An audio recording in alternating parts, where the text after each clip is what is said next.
In our previous lesson, we talked about the workspaces. Now I only want to talk about the menu, about the Photoshop menu. I do not want to explain every option into detail. I rather want to show you guys why we have the menu and what is available in the menu.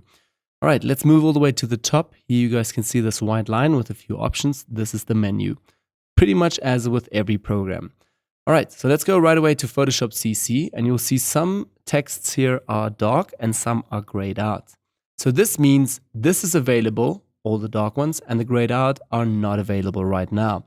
They are available if you have selected a canvas or a certain layer, and sometimes the options are just not available because you haven't selected the right layer. If you have selected the right layer, these options will get available.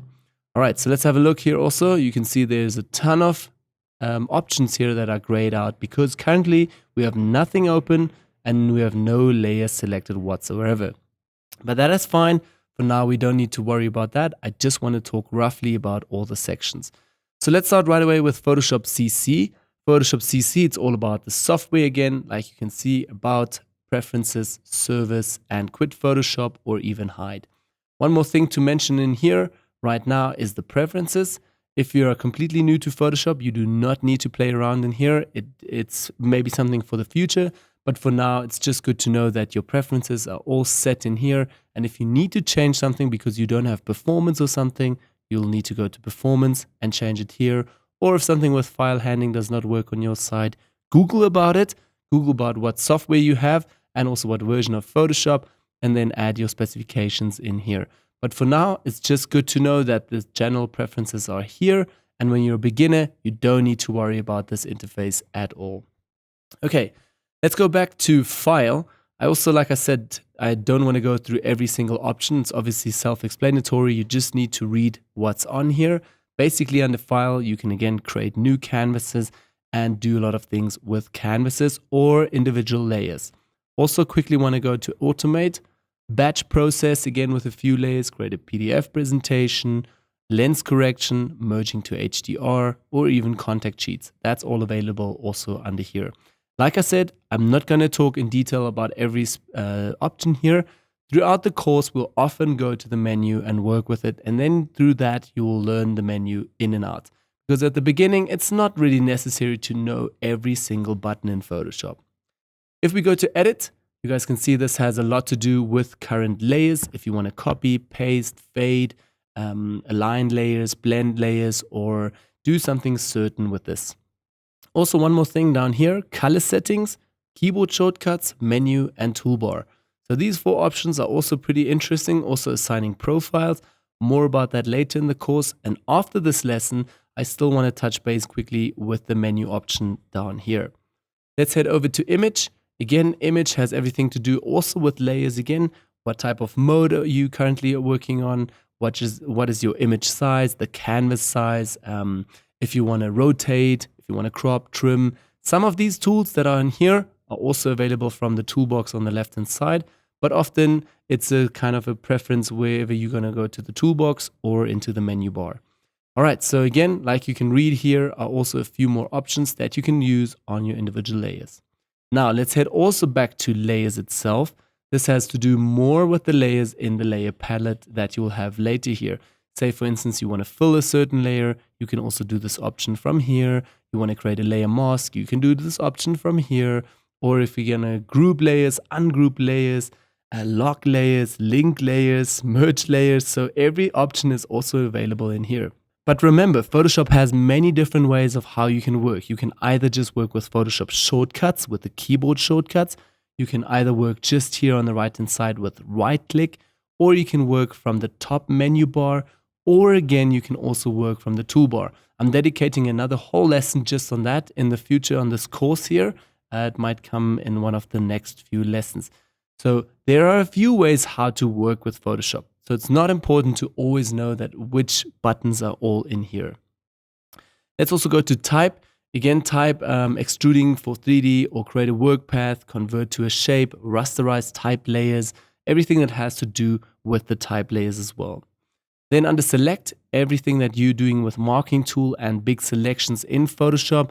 In Photoshop, you are mostly working with selections and cutting things out, copy pasting, adding selections then come in really, really handy. So a lot of selections, it's good to know that a few options are here, like deselect, select, inverse your selection, find other layers, or the color range of the layers, or even modifying your selection, transforming, load, and save. A lot of different options. Like I said, throughout the course, we'll work a lot with the menu and you'll get to learn it even better.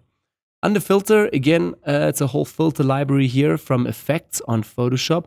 So you can apply certain effects and filters to your images right away. It obviously says already filters.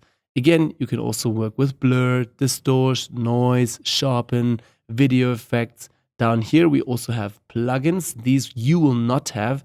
I added plugins into Photoshop. So these are external plugins from other softwares and they are not included into Photoshop. You need to buy those and install them into Photoshop separately. But again, showing you guys a whole filter library here. 3D, obviously, everything that has to do with creating 3D shapes, extrusion, anything that you want to do, layers, it's all under the 3D tab over here. This is a complete new section to CC and also CS6, and it goes way deeper into animation and stuff. So if you're into this, yeah, you can work in here. For photographers, it's not so necessary right now.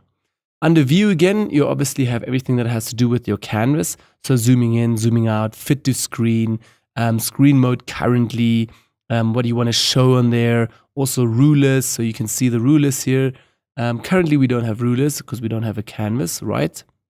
So rulers over here, lock guides, clear guides, you can create new guides, lock slices. So a lot of few options again in here.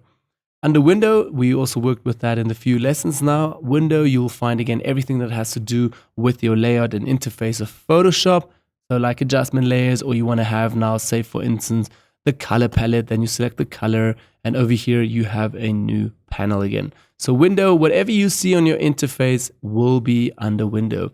You can also choose your workspaces here again, in case you lost this application, extra extensions, if you have some, yeah. So basically a few more options with this. And under help again, you can also find what's new, updates, you can read up on online help, or you can even search here with your question as well. Or some other things like signing in and signing out of your cloud-based. Okay, so that's basically a quick run through of the menu here. We haven't covered about 90% not from this. But anyways, let's also go all the way back to edit and go to the keyboard shortcuts. So first of all, I have also added a PDF file into this whole course where you can learn about all the Photoshop shortcuts and keyboard shortcuts. You can read up on those and maybe slowly start learning them because they are coming in really handy and you just work quicker when you know them. Now, if you want to create your own, you should go in here to the keyboard shortcut, application menu, panel menu, or your tools. Say for instance, we're going to start out with tools because it's easier. You can see the move tool. It's a V. So if you click on this and change it to your own preference, you can do so. Change it over here. The same goes for the panel menus, whatever you have here on the right hand side, or again, application menu right in the top. Again, if you see it over here, general, say for instance, if we are going to look for copy paste, which should be under edit and copy. So go to edit over here and copy should be somewhere over here. So Command plus C is copy for the Mac users. For Windows, it will most probably be Control plus C. And if you want to change it, you can literally just change it over here. One more thing, I have never changed my shortcuts because I don't believe in that. I stick with the Photoshop shortcuts that Photoshop gives one because they are very good already. Let's head back here to menus. It's also under edit, the menus over here. So basically application menu or panel menus as well. So say for instance here, let's go to brushes. You have a few brushes over here and you can also now change off the visibility or not. Let me actually show this to you guys under the application menu. So say for instance here under file, we have new right now. If I'm going to open file here, I can now see that file here in my menu is already red highlighted and it's visible. First of all, I can change this to none. So now it will change once I hit OK. And I also turn off the visibility. Let's hit OK. If I go now to file, you will see that that is gone, the new. So I don't have new anymore in here and it's not red. Let's go back to edit, menus, and turn this on again. and keep it to none. Hit OK again. Go back to edit, file, and there we have new again. So you can also clean out your menu if you like to and erase a few options that you never use in order to make Photoshop simpler in order to work quicker. The only thing that I do is actually not turning off the visibility. I tend to add colors to certain things. So something like new will get a red. And say for instance something like under filters, I work a lot with liquify. This should be maybe blue. Then also I work a lot with select, modify. So I'm going to search for select over here. Go all the way down and find modify. There we go, modify, and change this also to an orange. And once I've done all of my steps here, all of the important things that I need to do, I'm going to hit OK. And right away it will be accepted. Again, under file, new, you can see the color is also changed in here. If I go to select, modify, it changed already. If I go to filter, liquify, it has changed the color. So this helps me when I work later in Photoshop and I quickly need to go to liquify. I can just go up filter. I don't need to read, oh, the blue one, select, and great, I have my tool. So this really helps me to just speed up on my current Photoshop workflow. This is not so important when you're starting out, but once you have established a good working base with Photoshop, I would go in and change this and customize this to your own preference. Great. So once you have all of that, remember again, when you also save your workspace, include the menu. So when you go to this workspace, your colors in the menu and your options will all be available. Okay. So that was basically all just about the menu, a quick run through, and not at all discussed all the elements. It was about maybe 10% from everything that we have here in our menu. I don't want to go step by step through this and bore you. Throughout the course, we'll use this quite a lot and you'll get to know the menu as well.